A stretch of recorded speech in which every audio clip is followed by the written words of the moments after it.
some of the things that they've shared with me. I'm going to talk about consciousness.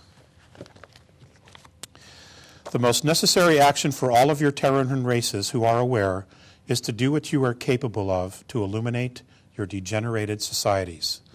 Consciousness is your scale. It always provides balance, which does not ever fail.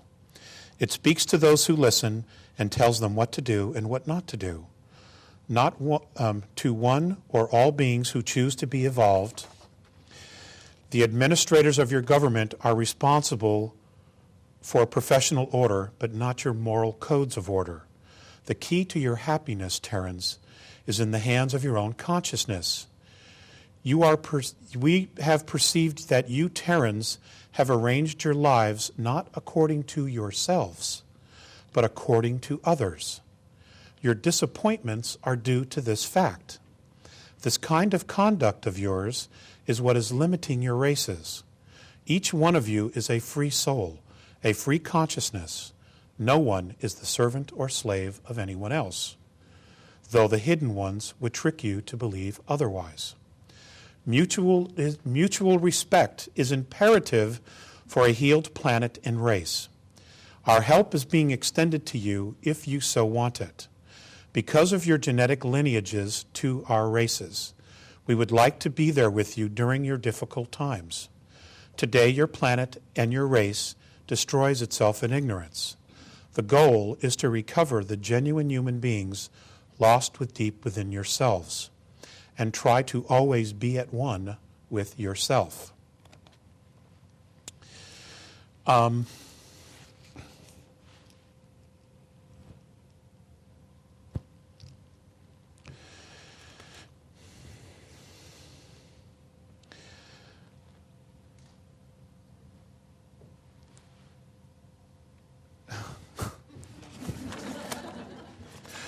I'm really out of sorts here. Okay. I'm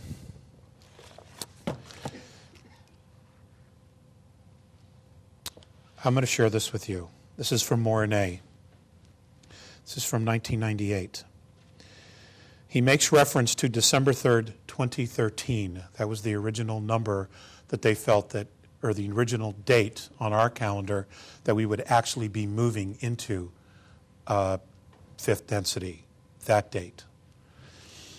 All of us, regardless of our form or our dimensional growth, live in a boundless consciousness. It does appear that all things seem to revolve and evolve in cycles. Now, after the blindness of 5,725 years, you and your Terra are about to regain yourselves. It will be such an unprecedented change that it will be difficult for many to grasp their own potential.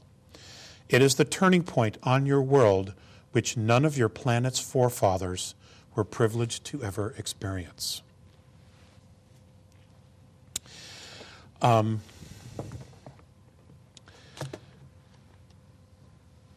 I have just some light? Please? Any light? Any light? Yeah, the ceiling light. Thank you.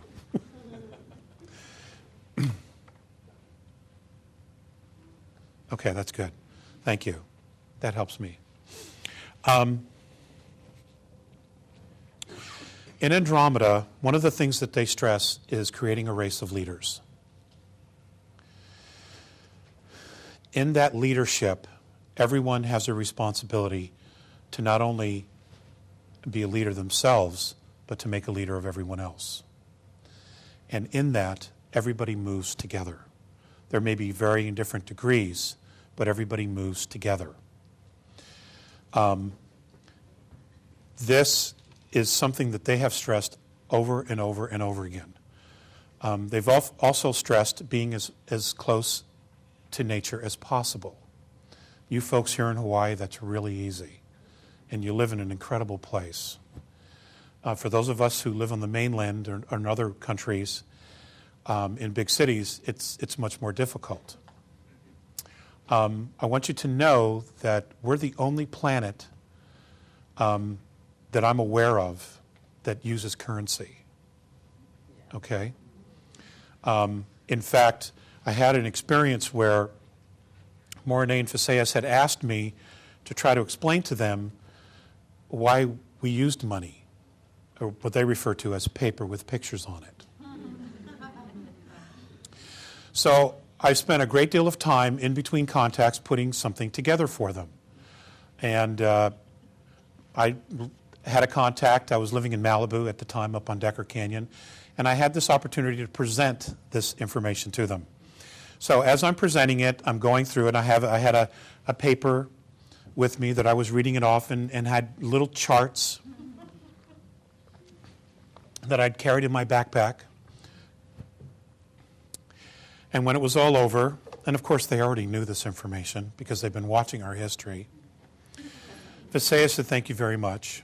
Morane said, thank you very much. I enjoyed it.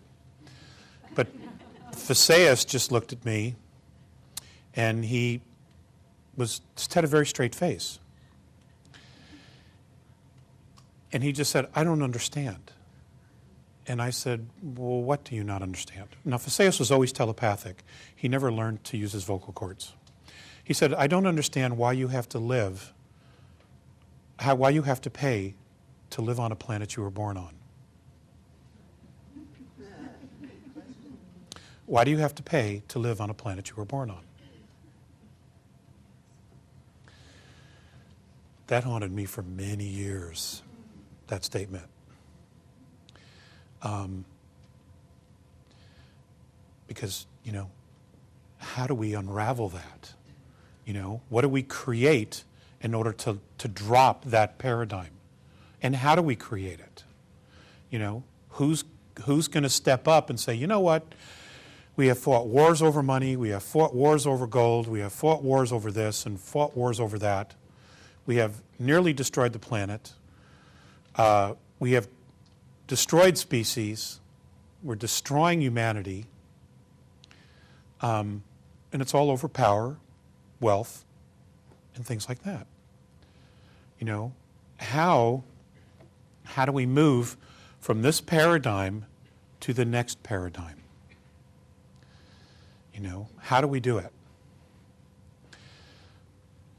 I know that there are a lot of folks trying, making suggestions, talking to people, sharing their perspectives. I know there are a lot of contactees or folks, there are hundreds and hundreds, probably thousands, who have not come forward yet. The extraterrestrial civilizations have given up on the governments of the world, of Earth, a long time ago. The only ones that are actually fully integrating with a lot of the Earth governments, you don't really want to meet anyway. So,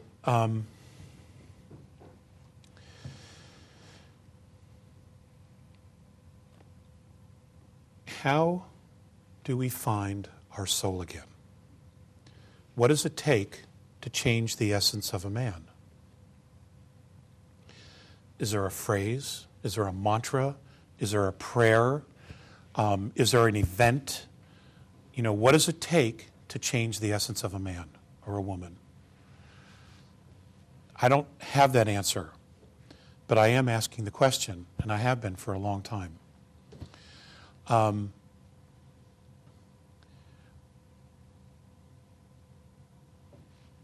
Many of us, and I'm not necessarily referring to the folks in the room here, many of us have completely lost our way. We know a lot of good people who would do anything for us as friends, but they simply don't have a clue. We want them to be aware of the changes that are coming, and you can put all this information in front of them and they're simply going to just dismiss it because it's too overwhelming to them. They have to take it in little bites and little slices. They just simply don't want to deal with it because they're so overwhelmed just trying to manage a life that already doesn't work. Okay? Or they're not already happy with because it's all that they know, and they're afraid to let it go because they don't have anything else to believe in. Just what it is that they do every day. So, in creating a new domain of knowing and asking the question, what is it that we want?